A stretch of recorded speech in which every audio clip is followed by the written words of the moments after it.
Welcome back to another episode of the LA Music Hustle. Today's guest is a renowned percussionist and on occasion lays down a heavy pocket on drums.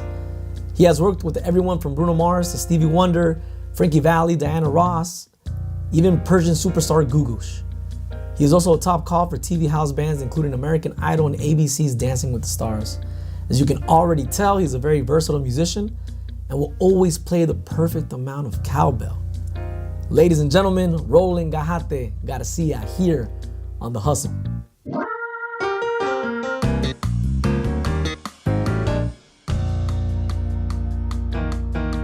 What's up, man? Man, thanks for having me. Dude, welcome to the LA Music Hustle set. My pleasure, man. We're excited, man. We're excited to have you and you know, talk about the world of percussion. So for those that don't know, you are the son of legendary percussionist Richie Gajate Garcia. But you've made a name for yourself. You know, I know that personally, and that's amazing to see, but is there a level of expectation when you come to a gig because they know who your dad is? I've been asked that question a lot, but I kind of feel like it's almost the opposite because people already kind of know about me. Like they know my dad, they know, first of all, if you know my dad, you know he loves to joke around. He's like the nicest guy. Yeah. So, you know, they probably would assume the same with me. Yeah. And yeah, everyone's been really warm. The thing is, my dad never like pressured me or forced me to play music. It wasn't like, I'm a musician, you have need to do this, right? No, it was just he saw the love for it at an early age. So he just kind of pushed me in the right direction and he would teach me and set me up with all his friends. So I just had great role models growing up. Yeah, that's cool, man. So now talking about your rig, you're doing, you're doing world tours, you're doing TV gigs. How does your rig change from, let's say, when you're on set doing a TV show to doing a live tour? Live tour. So I kind of see it more as like a studio setup versus, or like a studio situation versus a live situation. So like in the studio, I listen to the song and I have all my instruments and, you know, like it's endless possibilities at home because I can go in the closet and grab this shaker or like I can grab something that's very quiet and, you know, get really close on the mic. Whereas live, it's kind of, I have to kind of play louder and everything has to kind of be at a standard gain or like, you know, an average setting. You're the one that's adjusting the dynamics. Exactly, right? Yeah. So, but on the TV show, it's kind of a mixture of both because they can fine tune, you know, the way they're miking me, the amount of gain they're giving me, you know, so it's kind of like a mixture of the two. It's also interesting, right? Because on top of your rig, you have to deal with other things, right? Camera angles or maybe a monitor. I know you guys read a lot, right? So your approach is a little different too because maybe on TV you're reading cues. Yeah. And when you're doing a tour or a live gig, it's all feel, it's all... can you talk about that? Like what that approach is like? Yeah, so that's true. A lot of times I kind of have to set things around where my charts are because that's, if I lose my, you know, place in the music, right. it's over. Right. Game's over. So yeah, I kind of set everything to be comfortable in that situation and also like transitions because I'm always changing instruments. So I recently did a gig and the drummer said, man, you sound like a record because when a new section comes in, like you hit it, it's like there's no pause or gap. So that's something I got from playing on TV a lot. Like you have to grab the instrument before the next section comes in. So there's not a pause, you know? Yeah. So that's just something that I've developed and gotten comfortable with. Like I could probably have my eyes closed and know where things are, you know? Is that a challenge when you're on the other side of the world and you don't have your gear? You know, luckily, like I'm with a company called Latin Percussion, probably the biggest percussion company. Yeah, I would say so. So I can kind of find the same instruments. Like I've been in Dubai and Malaysia and Australia, and I just tell them the model number, the backline company can find the instruments, and I basically set them up how I always do. So that's cool. As tempting as it is, though, how do you keep yourself from not overplaying, which I think is fundamental for a percussionist, right? So It's kind of nice now because like the home studio situation, I can basically record myself. I could record all the ideas that I have, and then I can go edit it on the computer. So I can hear it. Sometimes I'll mute everything I did and then add one thing and just see, okay, does this work? And that's what you keep? Sometimes I'll just keep that. I don't care if I played 8 hours of percussion. Right. It's like what fits the music, and don't clutter the song, you know? Can you touch a little bit about that? Because I think that's the percussionists that are staying busy and that are working. Yeah. I think a lot of them, including you, have chops. But at these gigs, it's not really that, right? It's more like you guys are painting and adding color to the overall picture. Is that the right way to say it? Or? Exactly. So like on TV, it's almost like playing a record. Like you're in the session playing the record, you know? Right. Whereas live, it's more about the live energy, and I will play more, you know, like you kind of have to match the intensity of the music wherever you are. Right. So I think that's the key, matching the intensity.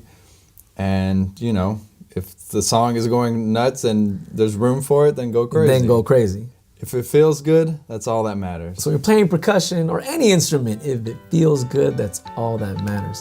While me and Roland go and check out some Tito Puente, here's another production tip from John Kubis.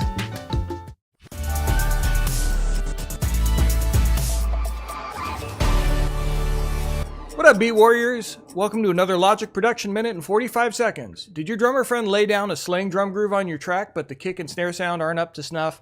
Don't worry, as usual, Logic has you covered. First, select either the kick or snare track you want to sample replace. We'll do the kick drum track here. Next, go to the track menu and choose Replace or Double Drum Track. Choose kick from the instrument menu, because that's what we're doing. Choose doubling. We can always turn off the original later. And we'll press preview and make sure that all our kick drums are being replaced by Logic. If we're missing a few or we have too many by accident, we tweak our threshold. We can try a few different drum sounds. I really like 20, so we'll keep that. Click OK. And the new Kick Plus track that got created is the drum trigger track. Blend it to taste. Lather, rinse, and repeat with your snare and tom tracks to get that $1 million drum sound. For more tips like this, check out my YouTube channel at youtube.com/John Kubis. So, besides percussion, do you play any other instruments? Yeah, so I also play drum set. So I got started on drum set and percussion around the same time. So I feel like a lot of my like independence and ability to kind of play with different limbs comes from playing drum set, but then applying it to percussion.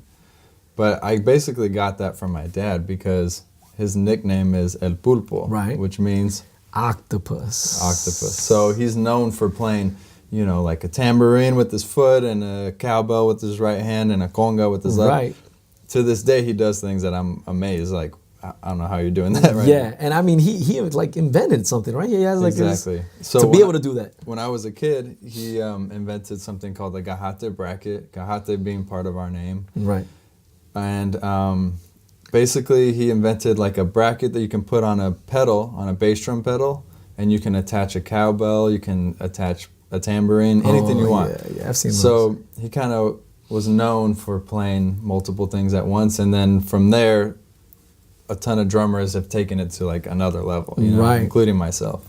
How important do you think it is for a percussionist to know how to play drums and vice versa? I think it's important. Not just for independence, but musically. How are you hearing things? When I'm playing with the drummer, the worst thing I could do is to play a fill exactly when he would play a fill. You know I would say that's their biggest pet peeve, right? As a drummer? Probably the biggest. Yeah. So being aware of that and knowing, okay, let me play something before they do. Like, it's a conversation. You gotta, if he plays a figure, then I can answer it. Call and response, you know? Yeah. And I think that's where they'll appreciate playing with guys like that. It's like, oh, okay, this guy's on the gig. I know that he will not overplay. Exactly. What's the best advice your dad has given you? That's a tough one. But musically, he always told me when we're playing music as a percussionist or a drummer, you know, the parts of the song change. You need to change what you're doing with it. So if, whatever, the dynamics are lower, then play softer. If the song's building, then maybe add another instrument. Like, you got to match the intensity of the song and that's something that always stuck with me. Well, cool. And what about the scene though, right? Like I know musically he gave you some great advice. That's great advice. But is there anything that he shared with you that, you know, besides the obvious, you know, show up on time and be a pro, is there something that he gave you advice about? That's kind of just more like led by example. Like my dad can get along with anybody, anywhere around the world. He's actually learning Chinese right now because we might go do some clinics and like there's talk about it. So he's just trying to prepare himself, and That's crazy. he can say hello, thank you, goodbye in like 20 languages. So that's what he's taught you. He's taught you to just be cool then, right? Like wherever you go. And Yeah, you never know who you're meeting to, you know? You never know who you're talking to. right. And you're right. I've even done some gigs with him and he treats everyone the same. Exactly. And I think that's amazing. That's beautiful, man. Time of the show we do shout outs. You want to give a shout out to anybody? Definitely to all my endorsers. There's a long list. Are you ready? I'm ready. Okay. Remo Drumheads, Latin Percussion, which is one of my biggest endorsers. Nice. DW Drums, Groove Gear, they make backpacks, accessories. Roland, actually. Roland, not you. You don't endorse yourself. The brand Roland. Exactly. Right. They make pianos, they make everything. Drum pads, everything. Yeah. Sabian cymbals, and also West Tone in-ears. Nice. Man, that's a good shout out. Now, actually, we're going to do one of my favorite segments on the show.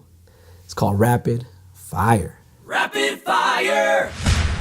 All right, here's how it works. None of the questions have been shown to the guest.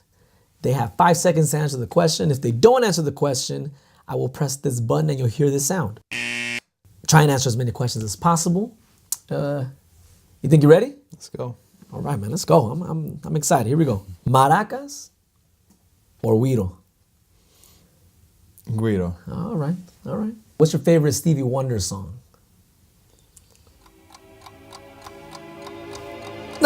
Rocket Love. Ooh, Disney or Latin night? I'm gonna go Disney. Disney night. Wow. All right.